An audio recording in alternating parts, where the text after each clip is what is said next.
Goodnight Stories for Rebel Girls. Hey Rebels! This is Goodnight Stories for Rebel Girls, the interview. I'm Pacific.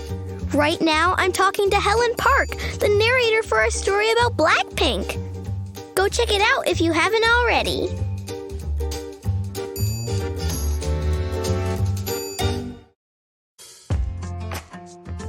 Hi, Helen.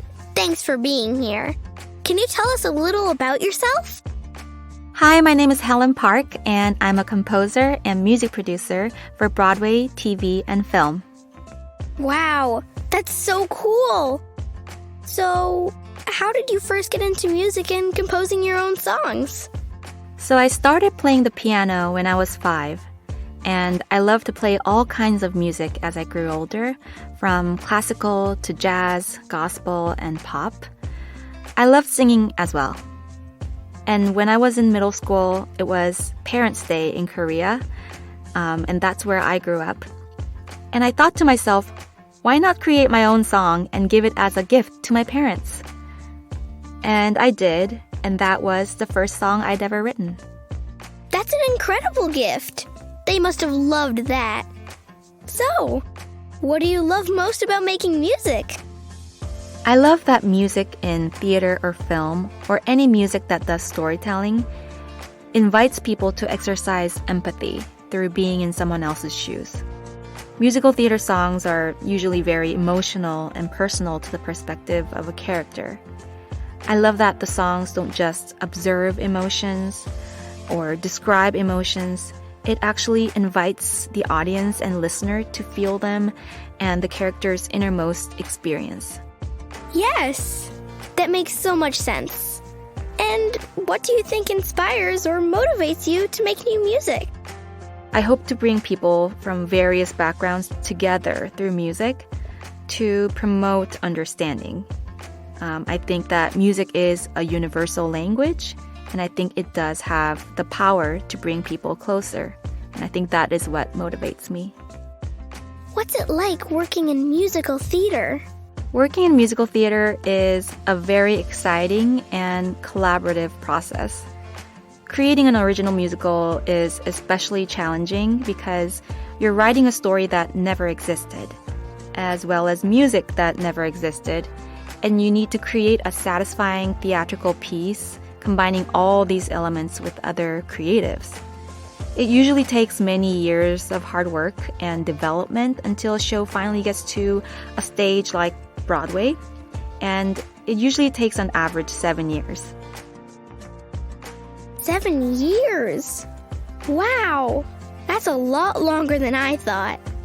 And when you're developing something for that long, how do you stay true to your own voice? In order to stay true to my own voice, or your own voice, I think that you need to know that the qualities that you have that are different from other composers or other creatives are what makes you unique and special, not something to be ashamed of. Do not be afraid of being different. Instead, be proud and embrace it. Then you'll see that your voice is like no one else's, and you create your own brand, your own sound, and your own identity as an artist. You brought us the story of Blackpink. What does their story mean to you? Blackpink's story, I think, teaches us that even though what we see in social media, music videos, and concerts are glamorous and glitzy and fun, the K-pop stars' journey to becoming icons involves a lot of sacrifice, passion, and perseverance. And I think that inspires me as a fellow artist and as a woman. It may not be all easy or fun and games, but it is worth it if you put in the effort. It also helps if you have girlfriends to rely on along the journey that pull you through. And in the end, you can share your creation and share what you've been practicing for so many years with so many people all over the world. And I think that is very inspiring, and it makes me very proud as a fellow woman. Yeah, I totally agree. For girls who are interested in making music, what advice do you have for them? keep making music. I know it feels cliche, but really, practice makes progress. I think the more you write, even if it's a lot of them ending up in the trash or not used ever, you have grown a little bit as a composer. So I say keep going, and you will ultimately find your own voice, and it will be something that's very special. If you could go back to when you were a kid and give yourself a piece of advice, what would it be? I guess to the little Helen, I would tell her, you are not weird. The qualities that you have that sets you apart from other people are things that are a part of you, and you should embrace it and be proud of it.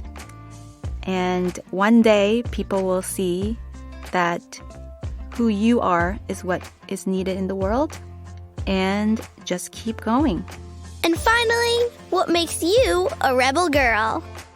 I'm a rebel girl because no matter what anyone says, I stay authentic to myself and my story. Sometimes people want you to conform to what makes the most sense to them, even if it means compromising your own story. But I won't stop staying true to what I believe and who I am. And I think that's what makes me a rebel girl. That's so great. I think so too. Thank you. Thank you. And thank you out there for listening. Until next time, keep asking questions and stay rebel.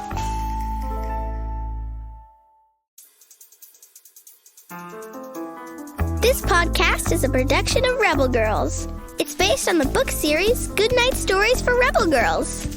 This episode was produced and directed by Joy Smith, with sound design and mixing by John Marshall Media. Joy Smith was our executive producer. Original theme music was composed and performed by Elettra Bargiacchi. A special thanks to the whole Rebel Girls team who make this podcast possible. Until next time!